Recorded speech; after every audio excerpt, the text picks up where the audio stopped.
अस्सलामुअलैकुम। बोल न्यूज़ में खुशामदीद। मैं हूं गौहर इशरत। हेडलाइन से आपने जानी अहम खबर।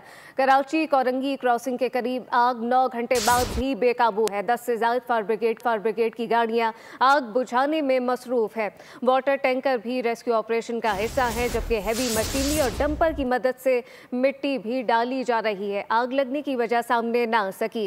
कराची कोरंगी क्रॉसिंग के करीब आग 9 घंटे बाद भी बेकाबू। 10 से ज्यादा फायर ब्रिगेड की गाड़ियां आग बुझाने में मसरूफ है, जबकि वाटर टैंकर की भी रेस्क्यू ऑपरेशन का हिस्सा है। हैवी मशीनरी और डंपर की मदद से मिट्टी भी डाली जा रही है।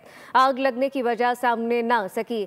कराची कोरंगी क्रॉसिंग के करीब आग 9 घंटे बाद भी बेकाबू है, जबकि 10 से ज्यादा फायर ब्रिगेड की गाड़ियां आग बुझाने में मसरूफ है।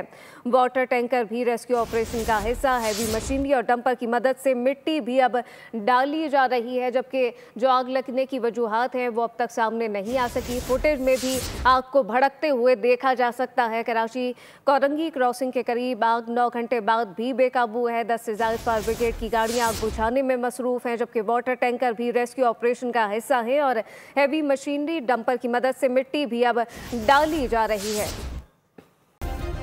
सब्सक्राइब करें और बेल दबाएं ताकि कोई खबर रह न जाए।